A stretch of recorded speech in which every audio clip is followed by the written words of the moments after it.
ഇങ്ങ് തന്നെ മോളെ, ഞാനും ഒന്ന് എടുക്കട്ടെ. ആ ഓ ഓ വാവേ, എന്തടാ? ഓ കരയണ്ട കേട്ടോ. അകത്തേക്ക് വാ. മുത്തശ്ശന്റെ കുഞ്ഞുവാവേ, എന്തൊക്കെയുണ്ട് വിശേഷങ്ങള്?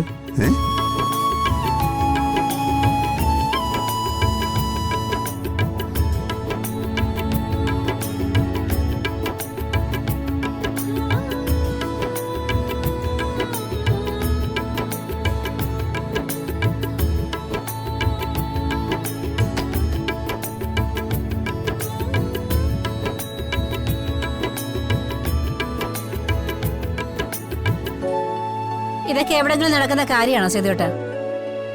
ആയുർവേദ ചികിത്സയൊക്കെ തുടങ്ങാൻ പോകുന്നേ ഉള്ളൂ.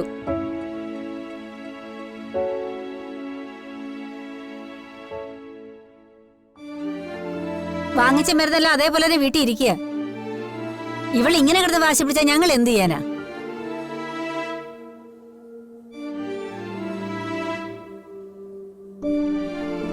പോട്ടെ, ഇവിടെ ആർക്കെങ്കിലും എന്തെങ്കിലും അസുഖമോ പ്രശ്നങ്ങളോ അങ്ങനെ എന്തെങ്കിലും ഉണ്ടോ? ഒന്നുമില്ലല്ലോ. അമ്മ ഒറ്റ ശ്വാസത്തില് അങ്കിളിനോട് ഒരുപാട് ചോദിക്കാതെ.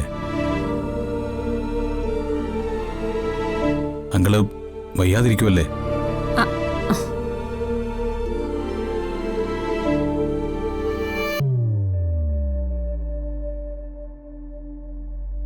എന്തിനാ ചേച്ചി എല്ലാരും ഇങ്ങനെ ബുദ്ധിമുട്ടിച്ച്? കുറച്ചു ദിവസം കൂടെ കഴിഞ്ഞിട്ട് വന്നാ പോരായിരുന്നോ? ആ ചോദിക്കേ.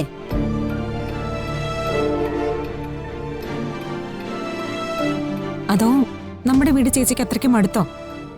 മടുത്തിട്ടൊന്നുമില്ല. അവിടെ എല്ലാവരും എന്നെ നല്ലപോലെ നോക്കുന്നുണ്ട്.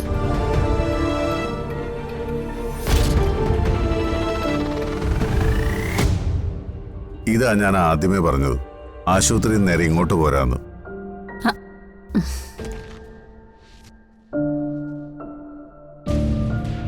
അത് അവളുടെ സ്വന്തം വീട് തന്നെ ആയിരിക്കും. പക്ഷേ ഇപ്പൊ ഇവളുടെ ശ്വാസവും ജീവിതവും എല്ലാം ഈ വീടാ.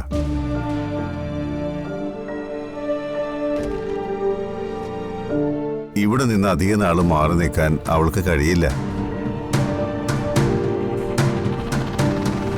അവിടെ താമസിക്കുന്നതിനേക്കാൾ മനസ്സുകൊണ്ട് അവൾക്കിഷ്ടം ഇവിടെയാ.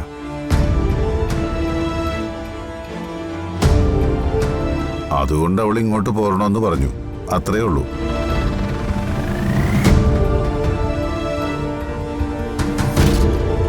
അവിടെ ആയാലും ഇവിടെ ആയാലും എല്ലാം ഒരുപോലെയല്ലേ? അതെ. അമ്മുക്കുട്ടി എവിടെ?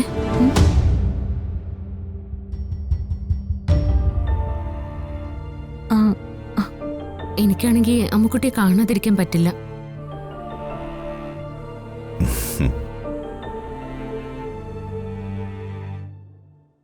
എപ്പോഴും അവളെ കാണുന്ന ഉള്ളിലൊരു തോന്നലാ.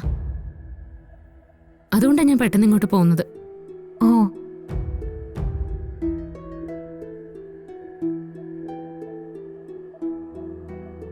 എവിടെ എന്റെ മോള്? മോള് സ്നേഹയുടെ മുറിയിലുണ്ട്. കുളിപ്പിച്ചു കഴിഞ്ഞപ്പോ അവൾ അങ്ങോട്ട് എടുത്തോണ്ട് പോയി.